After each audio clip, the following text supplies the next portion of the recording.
Hey folks, JSet here. So sorry, I know this is day 3, not day 2, right? No update yesterday. So I told you that the schedule last time, the schedule was that we were gonna play Vermintide all day, right? And then, maybe have a dinner or something, and then come at it again Tuesday, play a couple hours, and then do meetings. And we basically did that schedule, but we extended the play session yesterday because it was just so good, for like 12 hours. And I was just wiped. I was just absolutely wiped. And then we went out to get like a bite and a drink or two, which turned into closing down 3 bars with Hedge, Silver Fox, and Robin, and a couple guys you don't know. For example, one of the guys who came out with us was the voice line guy. Let me tell you about Fatshark guys. They are so into this game. They're good, and they are so into this game. Like, the level of passion is awesome. They were out drinking with us till 4 a.m. to talk about Vermintide. They were not being paid to be out till 4 in the morning drinking and talking about Vermintide, but that's what they wanted to do, right? They're really into the game. And their game knowledge is rather high. So there are kata competent players at Fatshark, which has always been a question. When they're even play kata, yeah, the QA guys do. They kind of have their own meta apparently, but they play kata. Obviously not all of them. There are plenty of hard players, but what the hell was I going to say? So some of them, their game knowledge, and especially in their area of expertise, is supreme. But a lot of them know quite a bit of depth, kind of in the general things. Like, for example, Silver Fox explained this to me, which I didn't know. I didn't know this. So when you do a swing pattern, it's moving pretty quickly, right? And it's not, this is a game. It only updates every so many times per second. So you could have, like, let's say you sliced like this, right? Like this, right? You could have you hit shoulder, you went through shoulder, head, yada. Now, logically, real world, shoulder. Shoulder was first, shoulder hits the blunt, right? But that's not how it works. It says that if there's a collision with an enemy, look at, in a frame, look at all the possible places that you penetrated during that frame and pick the best one. So one of the things I always do with daggers, it's very hard to dual dagger headshot because it's going up like this. So what you do is you dodge to the left into them as you swing through the head. And I know it worked. And I also know that going left is better than going right with daggers. And now I know why moving matters. If you're moving, that means that you covered a larger distance during that time period, which means that it's going to have more likely to have gone through the head during that time period, and then more likely to get the headshot. It actually turns out to be FPS dependent. So this might explain, for example, why it's easier for some people to headshot than others.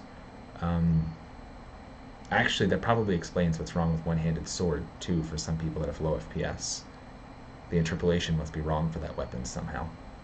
Anyways, I went down a tangent, because, as I said, we closed down 3 bars last night and skipped, the bus had stopped running hours ago, so we, not all the we, but some of the we, I won't be naming any names, skipped home down the bridge and sub-freezing Swedish weather. But okay, so I put something together last night, but thank God I didn't post it, because who the hell knows what I was saying.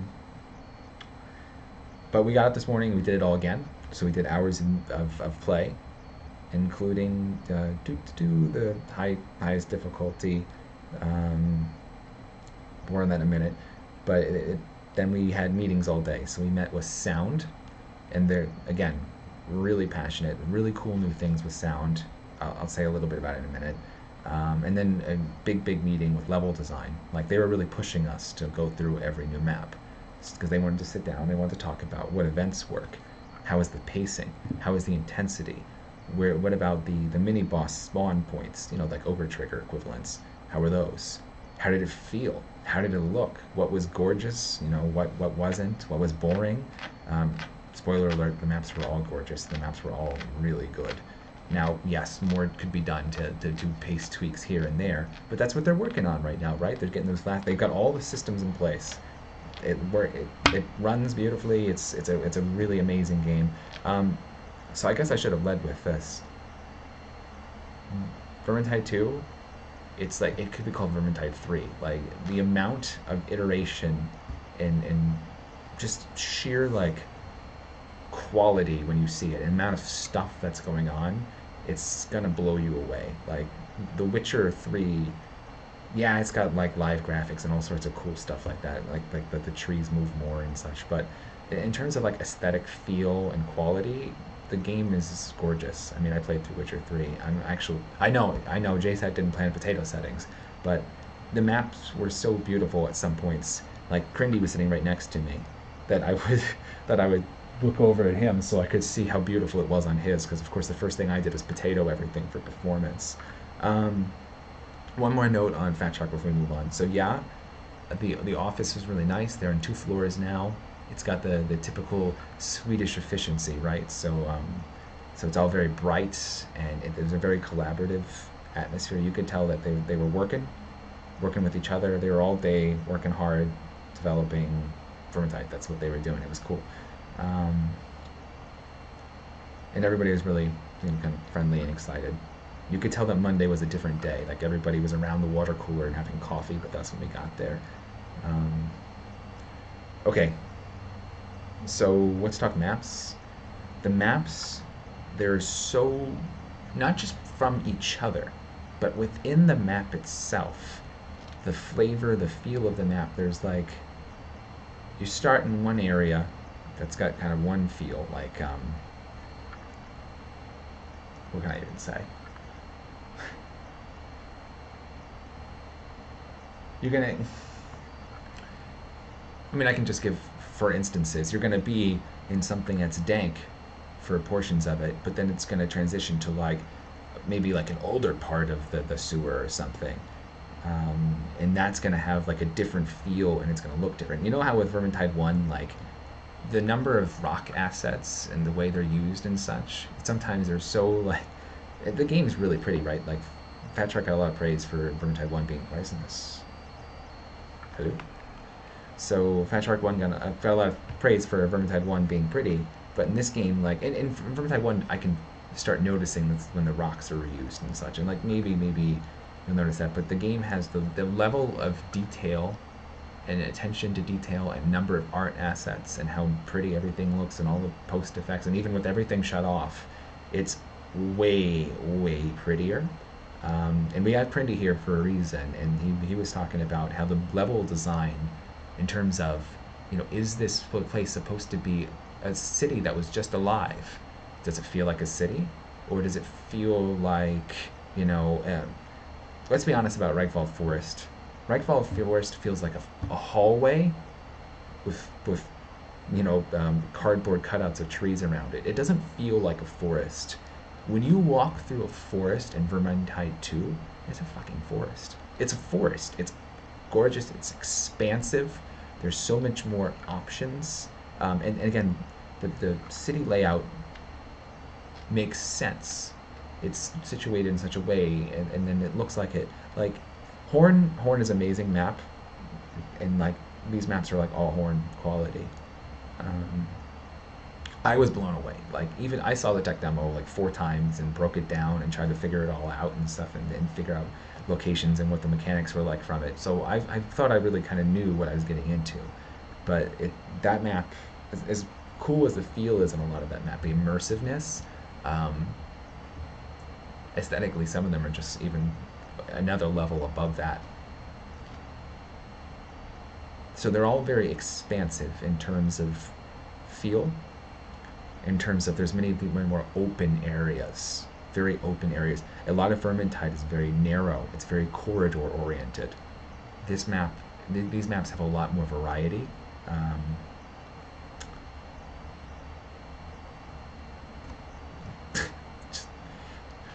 the only reason I'm still not playing right now is I'm so burnt that I separated them. Everybody else went out to play another round after we finished our meetings. We skipped breakfast, lunch, and dinner today to play and chat Vermintide.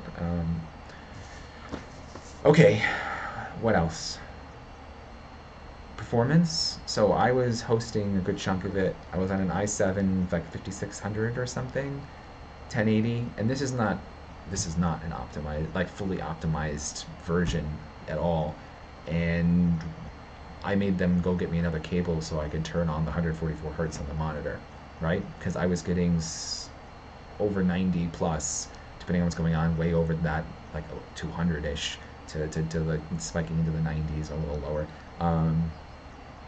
So my subjective take is that based off the fact that this is pretty damn good and it's not finished, um, and I think this was running better than Vermintide 1 would have run on a comparable system. My guess is that this, despite all the other extra things that are going on in this game, it'll run better than Vermintide 1 on most computers. What else? Weapon feel, it's Vermintide. And mechanics, dodge, push, block, it's Vermintide. But it's much harder. It's much harder, more than a minute. It's much harder, but the weapon feels there. Like, if you know how to play one-handed sword in Vermintide 1, you can walk in and you can use Vermintide 2 sword pretty effectively. But they moved away, of course, from traits on weapon attack type. Duh. Thank God. By the way, they always knew that needed to go eventually. It's just the back-end system on V1. It doesn't matter. The bottom line is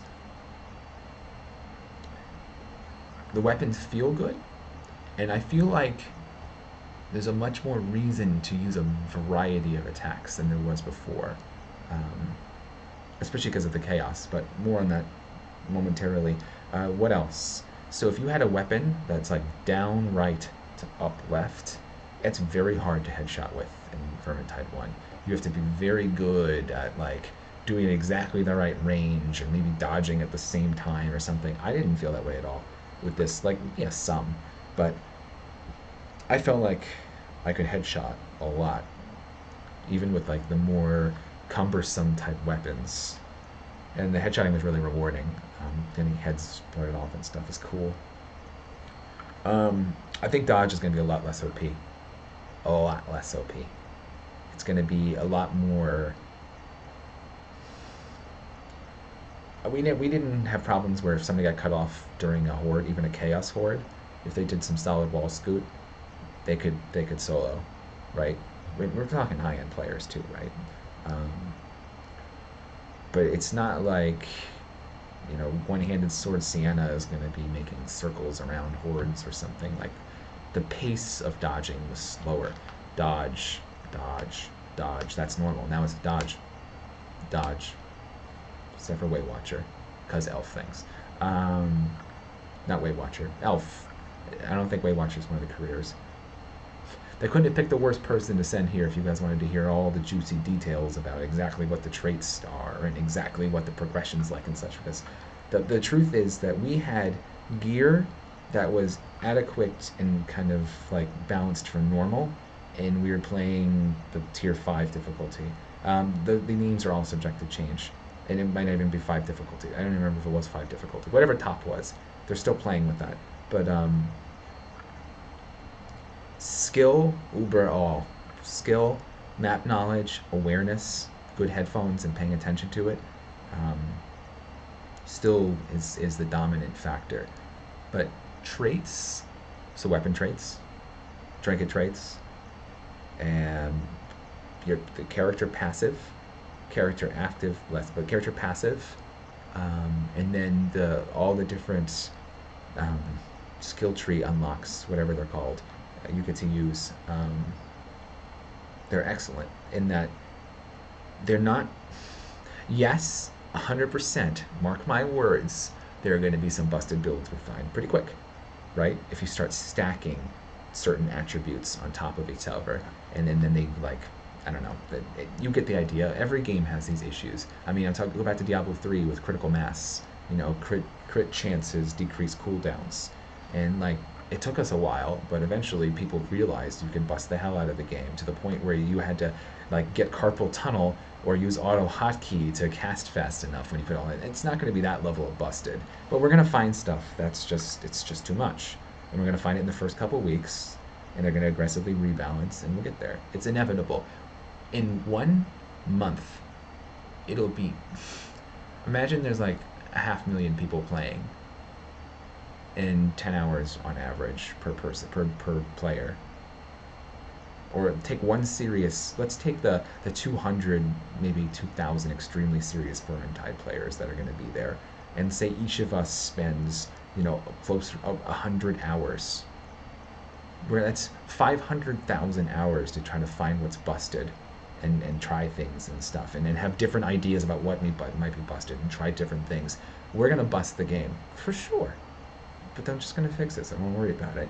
I think the cool part about having all of these choices is, one, is it moves. I think I'm subject to change, and I didn't play it enough.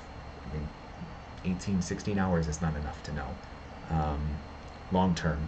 But my guess, and what Fatshark hopes, is that the explicit skill tree decisions and such kind of move focus from weapon traits to these things, to skill points, which are, once you get them, you have them, and you can doop doop doop doop. No, let me try this now. Doop doop doop doop. It's great. It's easy.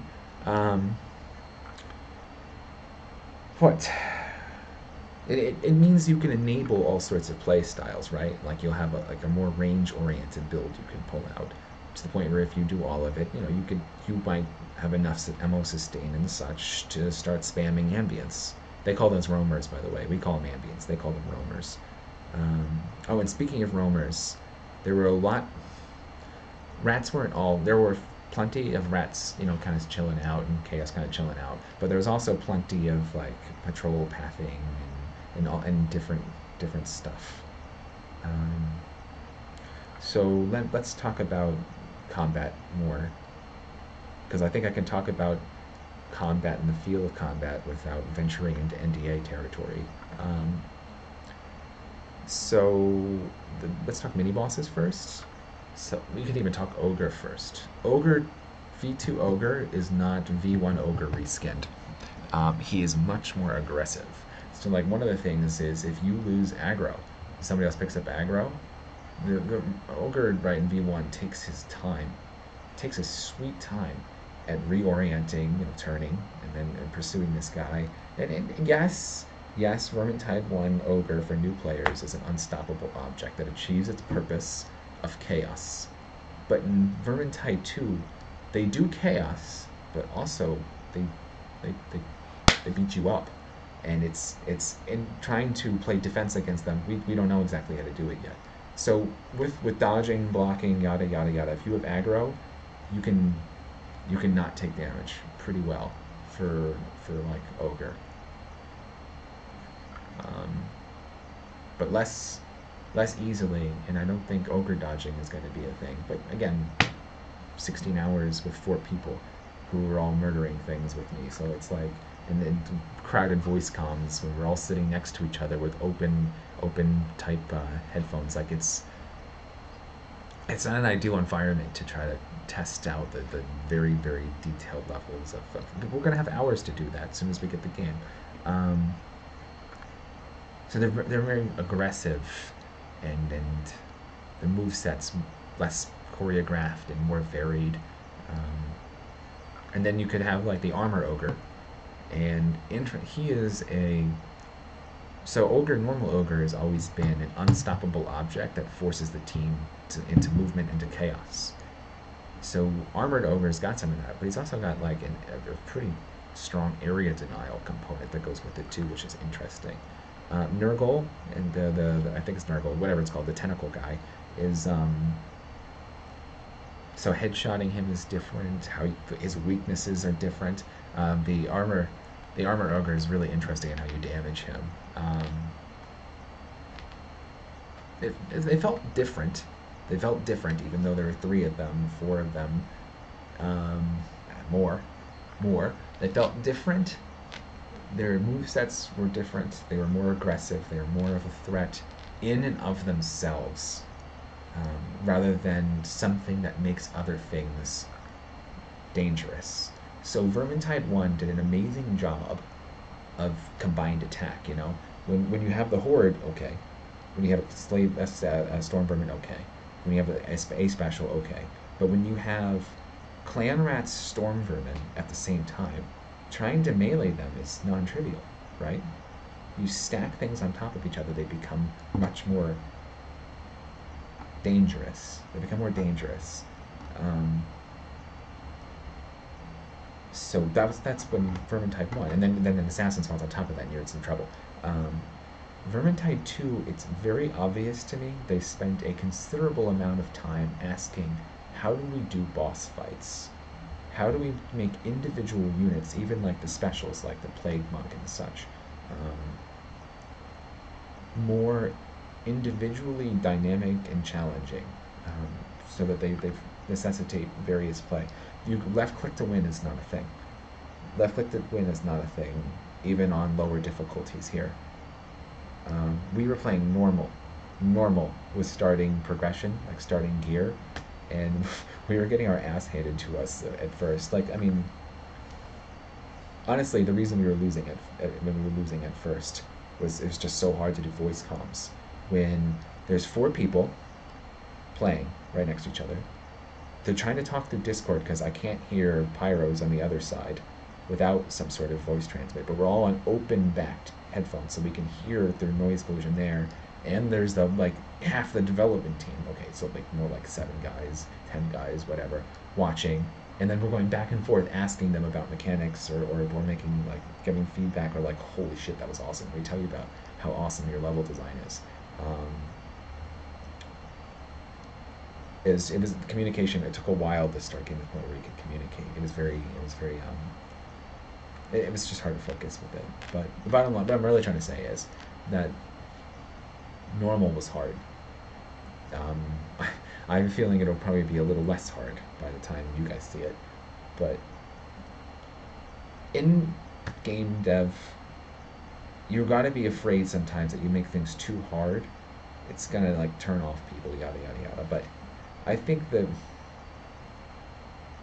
challenge is necessary,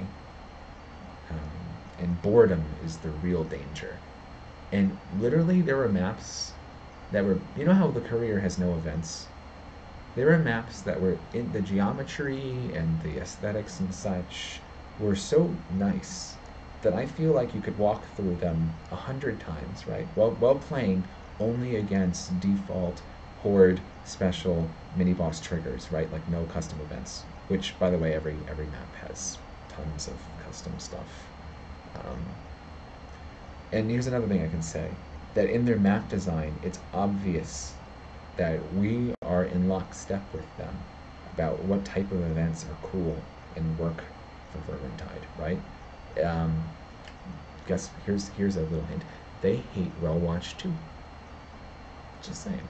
I mean, that's too strong a term to put in all of their mouths, obviously. But my bottom line is, like, they understand the frustration with Well Watch, and they think Horn is their. I think they think, not all of them. Obviously, I can't say they when there's 70 people, but Horn is their baby for V1, and it shows, right? That was the last map they made, and in terms of flow and event and intensity and pacing, there's a reason Horn gets played the most. And part it's because of the first, but I think it's really because it's just really, it gets what makes Vermintide work. And as I was running through these maps, it was very clear that they get what Vermintide does well, and what kind of geometry and what kind of events really bring that out. It just felt good.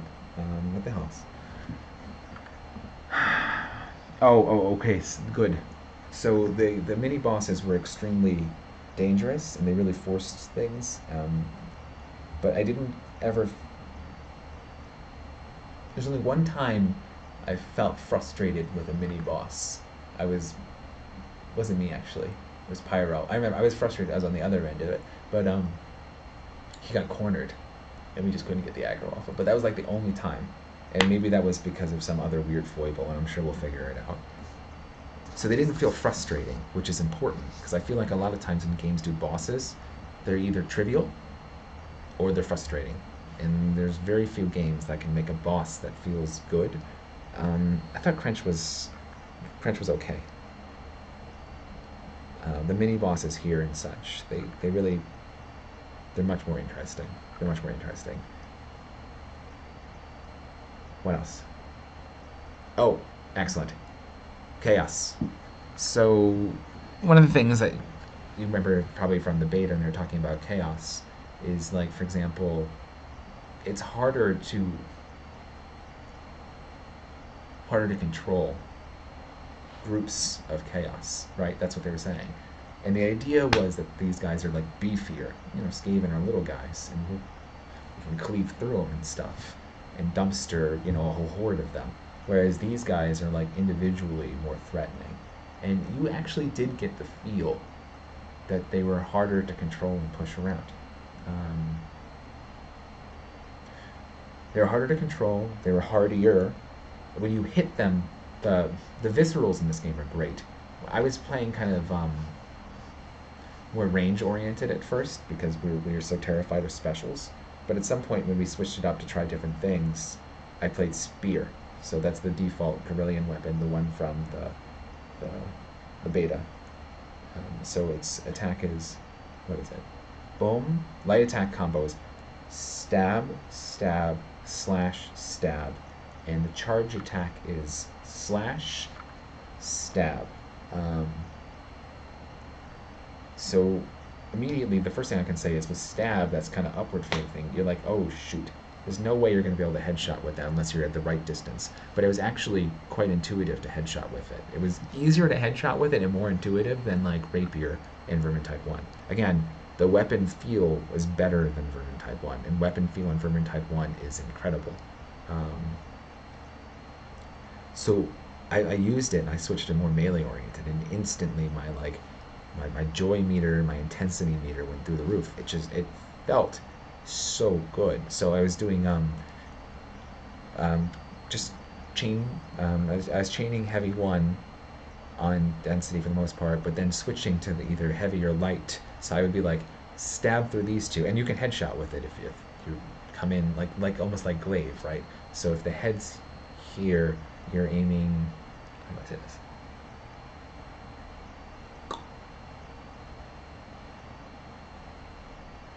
If the head's here, you're aiming here, such that it'll slash like through it. You can manipulate the way it swings, and you can do all of that with V1, V2 with this spear, and even with the stabbing attacks, and get really consistent headshots. Okay, so anyways, chaos. They definitely felt different as a trash rat than a trash rat.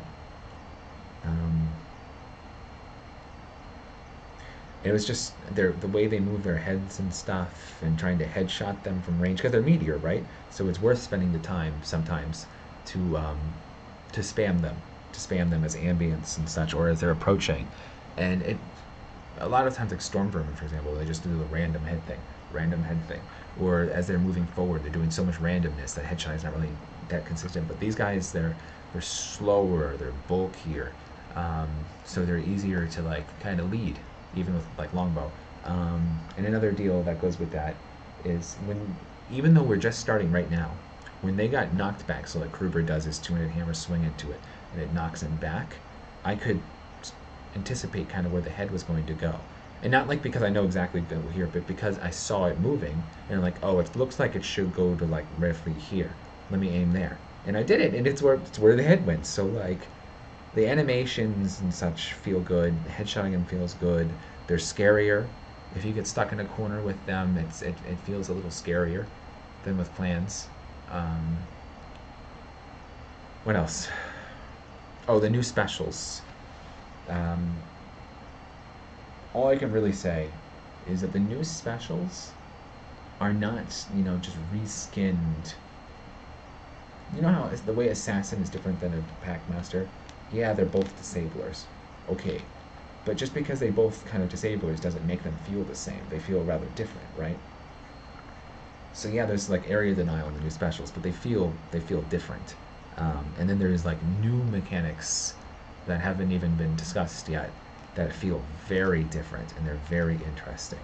And we're going to continue to advocate to make sure to keep them hard, keep them difficult, because the specials is where the game could, as the recent mod we've made where it's literally just specials, right, shows specials, especially multiple specials up on the map, makes for interesting gameplay. because the answer isn't always find the best geometry to wall scoot and wall scoot or something like that. It changes based off of the exact location of the specials, the action of the specials, yada yada. It's just much more interesting game when specials are alive, and the new specials add a lot. So let me talk a little bit about like the plague monk, who's very very aggressive. Um, they're quick, they get on you, and if you don't control them and focus them appropriately, they will, even on normal, whatever the lowest difficulty is, they will rip your HP to nothing in seconds. Not even seconds, probably a second and a half or so. Um, and it's quite difficult to just hide behind shield or something. Like you got to be proactive in how you control them. Um, and there's other little things like this. Chaos Warrior in addition to Stormburn and the other guys like this. So there's a lot more enemy variety, and it's only going to get ratcheted up from here, right? It's going to come in release. It's going to be hard, and it's only going to get ratcheted up from there, both by mods and by the dev team. What else can I talk about for a minute? Let's talk about ultimates. They are intended to be playstyle enablers, I believe, right? So and most of them are on significant cooldown that you can't spam them every fight. But some of them, so like really kind of team-oriented ones or something, are really, really powerful ones. And then some of them are meant to be playstyle defining, right? So this is the way you initiate. That kind of thing. And at first we weren't really using them because we have playstyles very much built around not using them. And then kind of quickly we learned that the aggressive ones were somewhat easier to sit into your playstyle because, see stuff, hit F to initiate fight. Whereas the ones that are more like respond to a scenario were harder to get in. But by the end of the day today, the night charge, Crindy was just giggling all the time and just bashing into thing to initiate with that, and he was just giggling because it was so fun just charging through all this. And then there's clever things that go with it. So all of this is 100% subject to change, but there's clever things that go with it. For the ones that are like play style enabling special cooldown, they'll be probably, and this is all whatever, but they'll be done in such a way that if you maybe do damage, it'll reduce cooldown so that you can chain it into initiate, do your thing, initiate, do your thing, and it's just going to be hilarious. So I think what's going to happen with the skill trees, some of the traits, and the different ultimates on the different careers, is we're going to have just a huge amount of play space to play differently, right? So even if you play the same character, I think there's going to be, do I min-max around my ultimate? Do I min-max around melee sustain? Do I min-max around team support? A quick note on team. So 1.5, yada, we felt extremely team dependent. We were always making sure we were playing good team games and making sure we were close and comms and such. This was so not as corner up and joust dependent. It's not corner up and joust at all, which I always thought joust was kind of lame. But it's positioning and working together is extremely necessary. It's intuitive, and it felt good to play together. It was a fun game, and I think if this was me, the JSAT of March of 16, I would have been like, this game is insane. It's amazing. I'm trying to go back to what a newer player would see, and they would love it. There's so much going on. The progression, I can't be 100% sure because if I was 100% sure, I couldn't say, right? For obvious reasons. If I knew for a fact, I couldn't say this. But my feeling is that grind to get enough so that you can really start differentiating your characters and trying new things and exploring to first unlock it, and then also once you've got there to mix and match and try other things is going to be way cheaper than ever. And in fact, reallocating your skill points is just literally button clicks, right? So they are well aware of the failings of the V1 loop, right? So that it was really punishing for exploration, etc. That is not the future they want. They want reasons to progress. They want that extrinsic reward motivator. Of course they do. Look at what even your fucking phone games have extrinsic reward feedback systems and such. People just kick it. But why is it really cool that this is a really good action game. Vermintide 1 is a really good action game. This is an excellent action game in the same vein. In the same vein. Why is it cool that we have RPG elements for someone like me who could care less about if I have a pretty hat? It's really cool because unlike Left 4 Dead, which has, X number of weapons, was it 5 hunting rifle, shotgun, it doesn't matter. And that's it. You either use one or use the other. And maybe you can differentiate on playstyle and how you use it, which is insanely important in V1, right? And by the way, if you look at some top level players, they can have pretty distinct playstyles with the same weapon.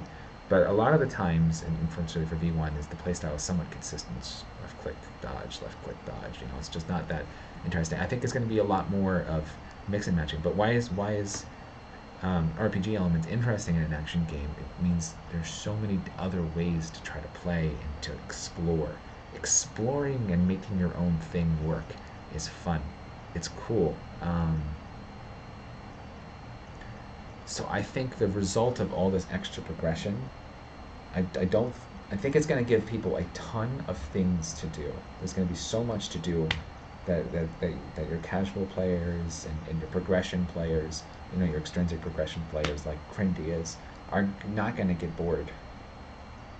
And no one's going to make the complaint that it's made about V1, which was, I bought it, I played a couple maps, and what else was there to do? Because it's going to be obvious to them that there are other things to explore and other challenges to do from, get-go. And they've said this before, that you could play 9 maps and not see, everything, even though these maps are long. They're fucking long. Every map's a long map. It's fucking long. And every map is really extensively done. You wouldn't have seen everything. And then, of course, the cool thing about Vermintide is it's not just the enemy, but it's the combination of enemies, with the geometry, with who your teammates are, with what your loadout is. There's the design space for them is massive. They get to make all sorts of different tweaks and try new things and add patches later. Okay, fine. But as a player, the exploration space is exponentially bigger than it ever was before. Before you had, 3 traits. And what you had in your range weapon and melee weapon only somewhat talked to each other, right? In other words, they're not really interacting. So it's not really number of traits times whatever. There's so many more knobs to turn as a player that will be, they'll be min-maxing stuff, but they'll also be exploring stuff, trying to make something, spicy work, or make what you want to play work.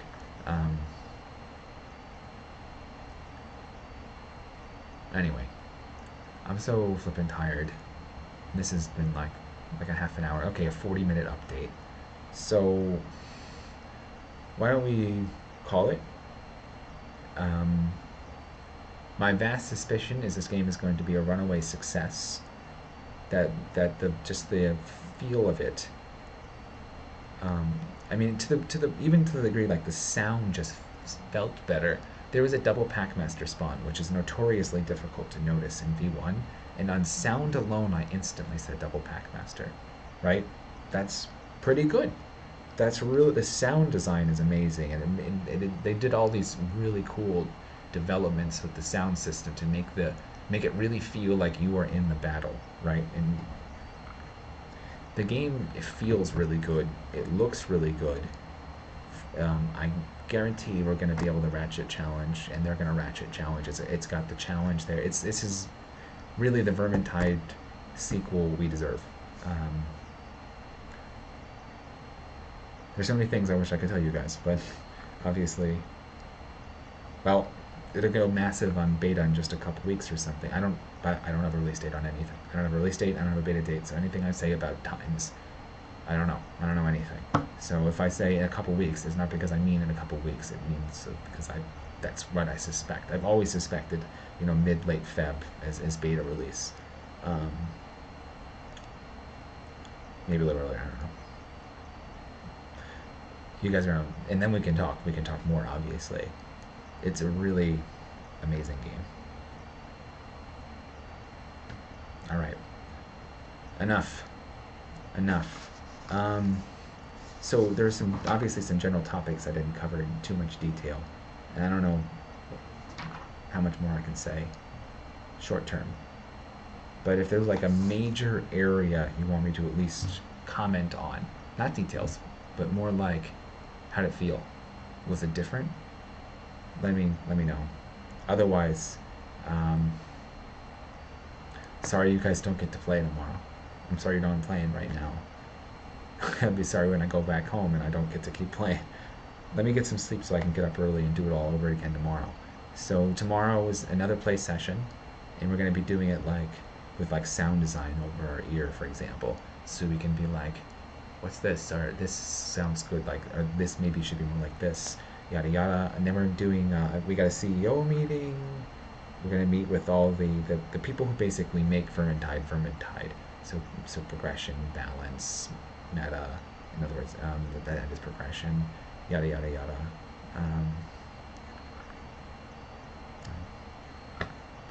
we're doing everything we can to make sure the game feels really good from our end. So we're not hesitating to be like, this should be more like this, and they're like, yeah, you know what, that event needed more intensity, or you know what, it really doesn't make sense to have an ogre trigger right after a drop down in a ravine. Maybe we should remove those triggers. Like that level of collaboration from people who really, let's be honest, play way too much fucking Vermintide with the people who are going to make the changes is it can only be good for everyone, because one of the most rage-inducing things ever is the Garden of Moor the hedge ogre, because it just, you do a drop down, you have nowhere to go, it's narrow, and it doesn't feel like you lost. It feels like the game failed you, right? Like it feels like you lost the lottery. Um, and again, the game is much more expansive in a lot of places than V1. V1 is very narrow. It's very much a game of hallways. Not so. Anyways, I'm hushing. Have a nice night, everybody. I know this is way too long of an update. See you guys.